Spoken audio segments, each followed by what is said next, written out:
Welcome to my Idaho cabin, where the elk and deer run free. Welcome to my Idaho cabin, hope you spend a little time with me. Hi folks, I have something really exciting to share with you today.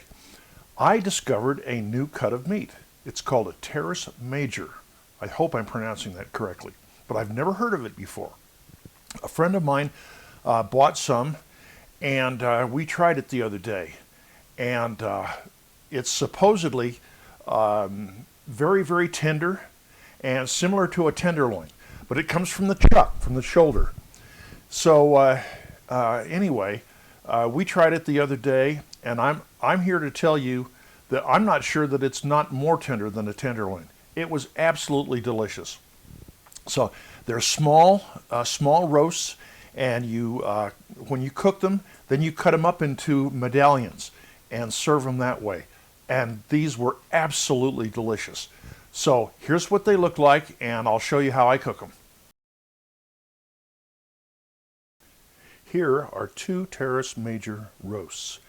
They're small, and they're about 12 ounces, 12 to 14 ounces a piece.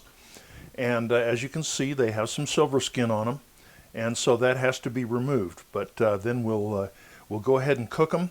You can cook these either with a reverse sear, or you can just cook them with a sear in a cast iron skillet. And I think that's what I'm going to do today. Okay, here's how I'm going to cook these Teres Majors. First of all, I got the silverskin off and seasoned them with salt. Now what I'm going to do is I have some beef tallow in the skillet. It's Wagyu beef tallow, and so I'm letting that heat up right now, and then I'm going to sear the roasts on all sides, and then we'll put them in a 400-degree oven until they reach about 125 degrees. Then we'll pull them out, tent them, and slice them up.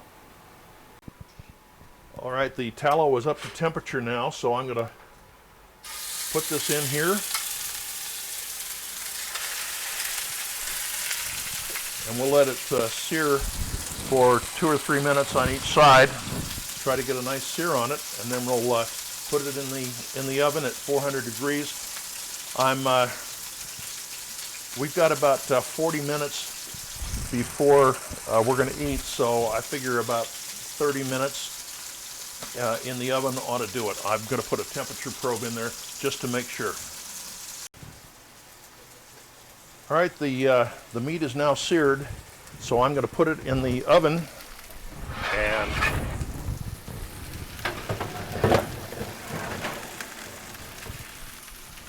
get the probe in it.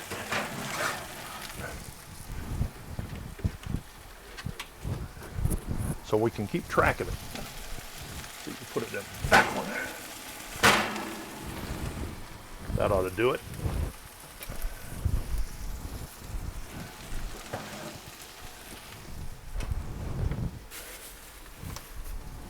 Get it in the middle just a little bit further, I think. There we go. That ought to do it.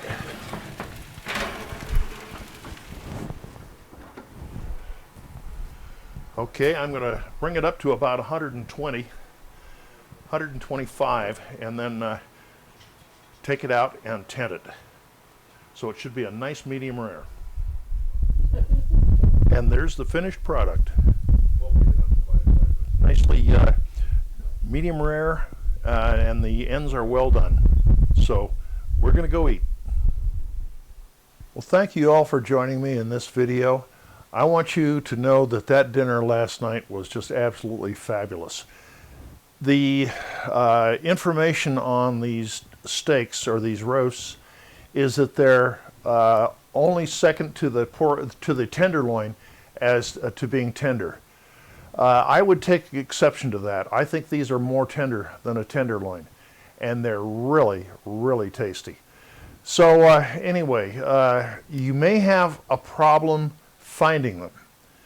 Here in Idaho, we have what's known as a chef's store, and they carry meats and stuff like that and supplies for restaurants.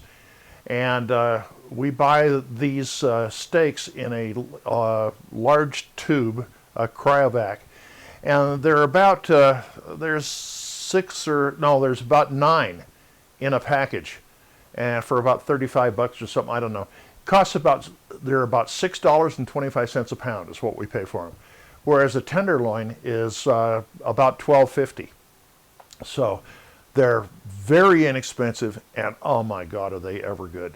So I really encourage you to look for them, try and find them, and cook them. By the way, after I seared them, I put the skillet, the cast iron skillet, in a 400-degree oven, and it only took about 10 minutes. So I was way off on my guess as to how long it was going to take. But it only took about 10 or 12 minutes to get them up to about 129, 130 degrees. And they came out medium rare, a little, I guess I'd call it a little towards the medium side. I prefer them a little bit more rare, but I didn't realize they were going to cook that fast.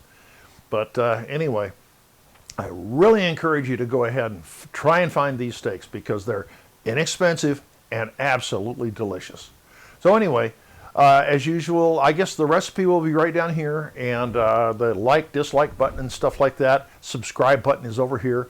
So I'd really appreciate it if you'd give me a likes or a dislike, and well, I wouldn't appreciate a dislike, but that's all right. If that's what you like, then go for it.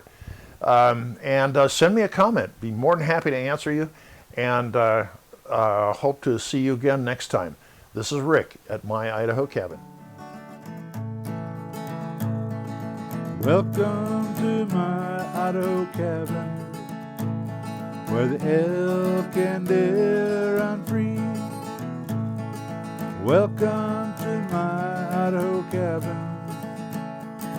Thanks for spending time with